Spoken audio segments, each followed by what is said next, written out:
Geopark Kebumen memiliki keberagaman bentang alam yang luar biasa. Dia memiliki sejarah panjang geologi dan juga kehidupan masyarakat di dalamnya. Di 2018, Geopark Kebumen menjadi Geopark Nasional, dan 2025 kemarin, Geopark Kebumen ditetapkan sebagai UNESCO Global Geopark.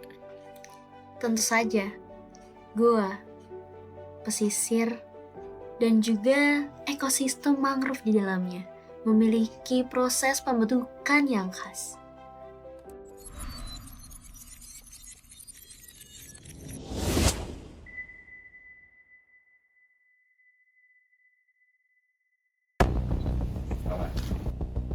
Pengen pulang Progo, tapi nanti kita berangkat tanggal ring road.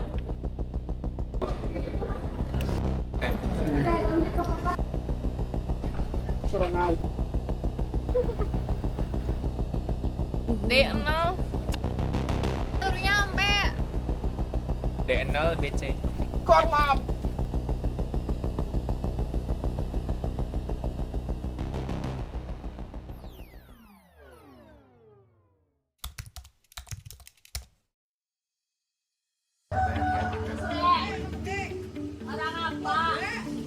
Gini last the takdir. Bebas. Lu pakai ini.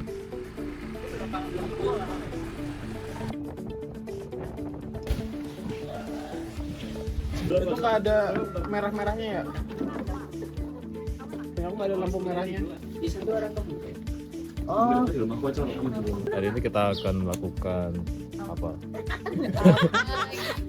Pengukuran ya SDC, pengukuran geofisik di Gua Barat, Jati Jajar. Ekspedisi Gama 2026 bukan hanya perjalanan untuk mengenal tentang alam Geopark Kebumen, tetapi juga upaya kita untuk memahami bagaimana alam membentuk kehidupan dan bagaimana manusia beradaptasi serta memberikan pengaruhnya terhadap tempat hidup yang mereka tinggali.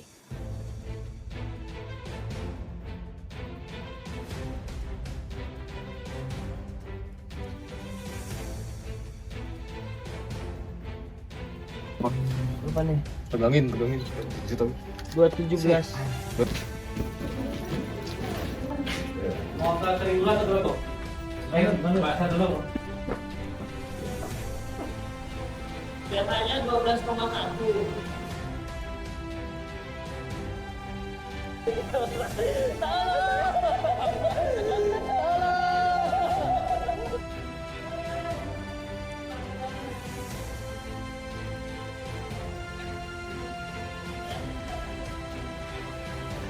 Tadi dia ini kejebur. Udah pakai pelampung.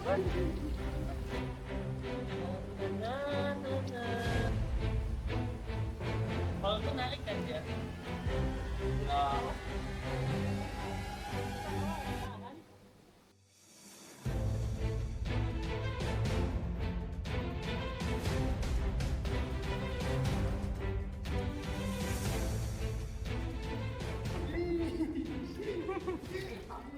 Enggak 195 jarak lebar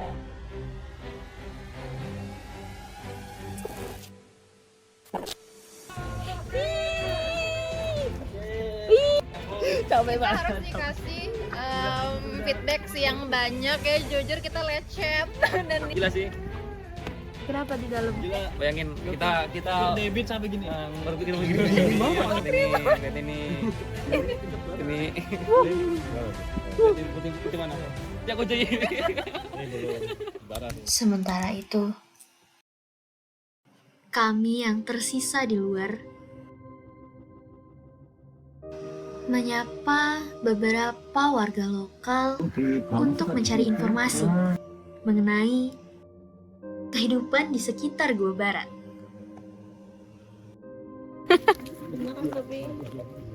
Kami juga berkesempatan untuk mengasah hasil dari tambang pasir ini.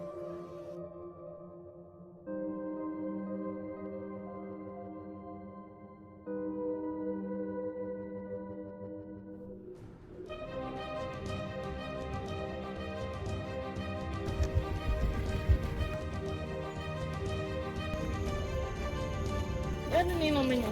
Guys, kita udah sampai menara guys.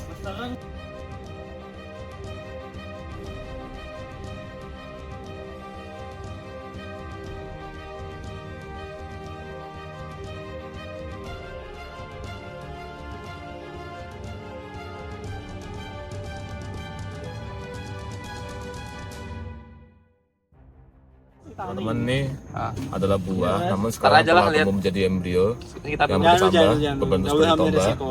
Nah ini Kamera dah nah. merupakan embrio yang berkesambah dari tanaman Rhizophora mucronata yang tumbuh di sekitar kawasan mangrove Kebumen sini di Kecamatan Ayah.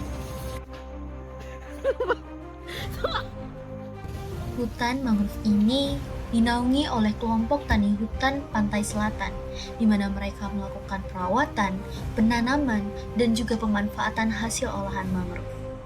Selain itu, ekosistem dari mangrove ini dapat dimanfaatkan oleh mereka sebagai tempat budidaya kepiting bakau. Biasanya sebulan sekali atau gimana, Pak? Panennya tuh biasanya sebulan sekali atau gimana? Seminggu sih. Oh, seminggu. Seminggu ditarian.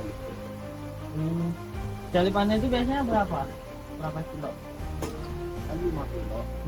Tidak hanya sampai di situ, kami juga menemukan adanya budidaya madu kelanceng. Budidaya ini juga memanfaatkan ekosistem dari mangrove, di mana lebah-lebah akan menghisap sari dari pohon mangrove dan mereka akan memproduksi madunya di dalam sarang lebah ini.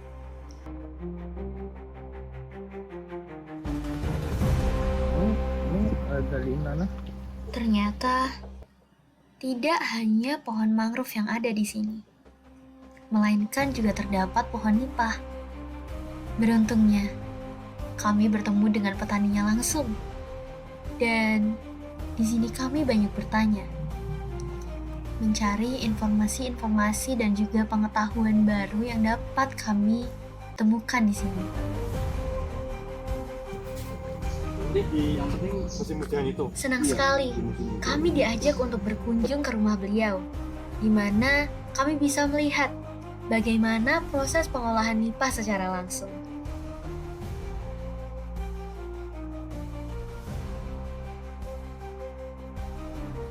Salah satu hasil olahan dari pohon nipah adalah gula nipah. Gula ini hampir sama seperti gula Jawa pada umumnya.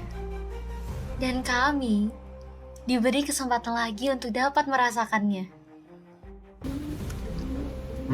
Nah ini nih apa? Pakai air kapur. Air kapur. Ini Kami juga disuguhi air nipah. Gula nipah bukan hanya tentang apa yang dihasilkan dari pohon.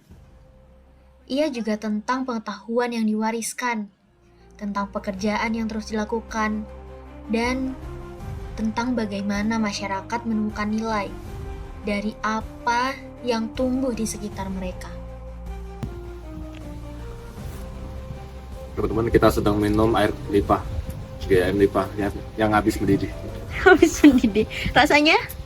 seperti kelapa, seperti minyak kelapa. Oh iya. Boleh mencoba tuh.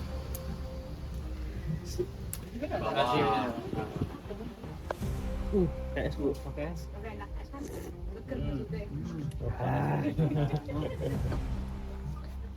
Cuma.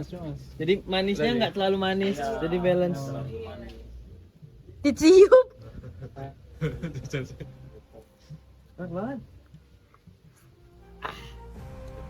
Kami melanjutkan untuk mencari narasumber-narasumber lain di sekitar hutan mangrove.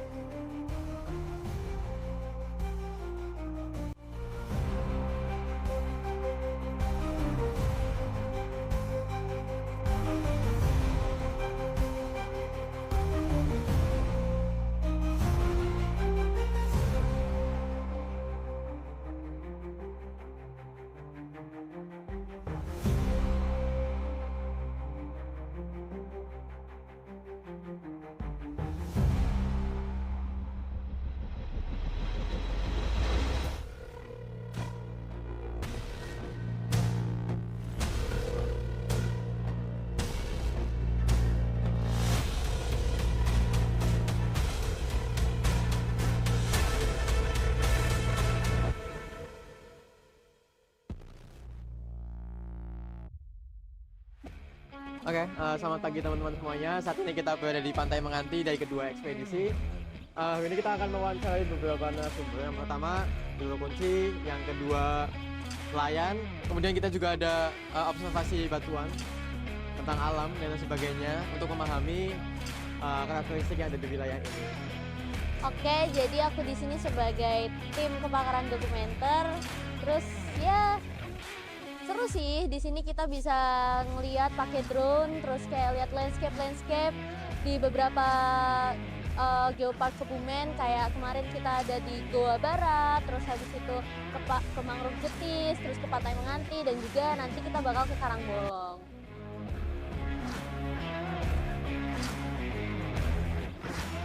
Halo guys, kita lagi di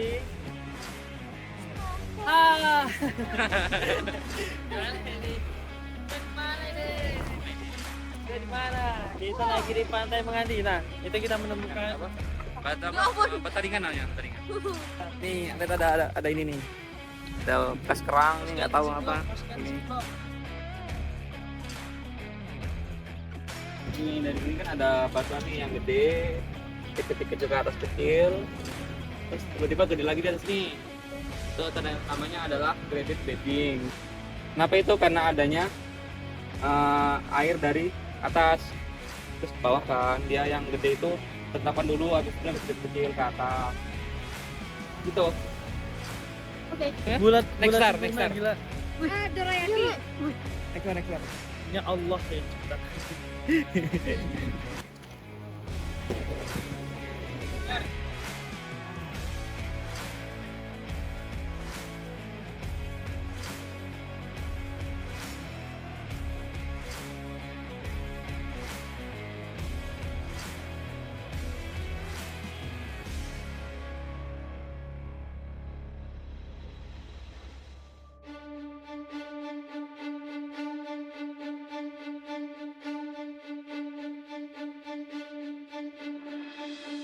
Oke, kita sekarang lagi ada di Pantai Karangbolong.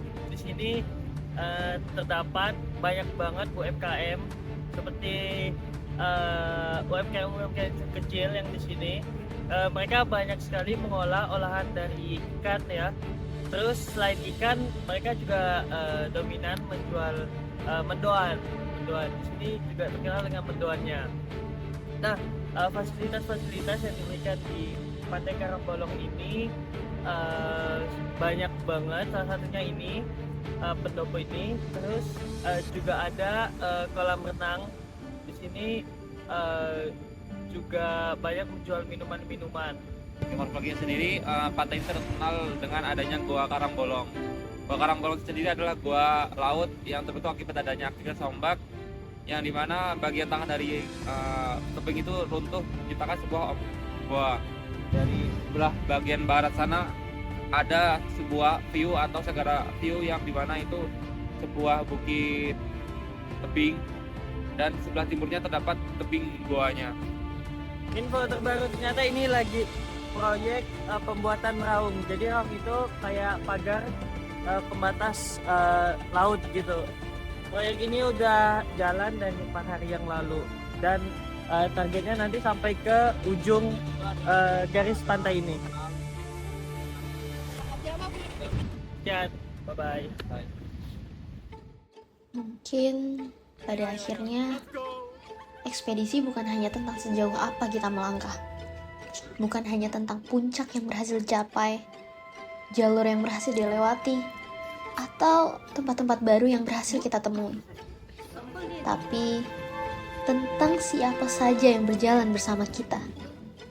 Tentang tawa di tengah lelah, tentang tangan yang saling membantu ketika langkah mulai berat. Dan juga tentang cerita-cerita kecil yang tanpa kita sadari akan menjadi bagian dari ingatan yang paling kita rindukan. Karena setiap perjalanan akan selalu menemukan akhirnya. Tapi kebersamaanlah yang membuat perjalanan itu punya arti. Dan ketika nanti kita kembali pulang, mungkin yang akan kita bawa bukan hanya dokumentasi, melainkan kenangan tentang pernah berjalan sejauh ini. bersama orang-orang yang sama.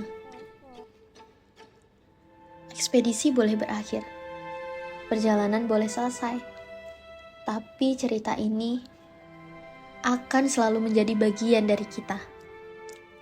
Sampai jumpa di perjalanan berikutnya.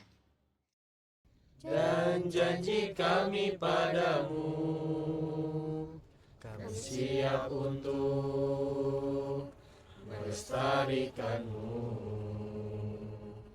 Kami siap untuk melestarikanmu. Gegama Sampai batas kami tak mampu lagi.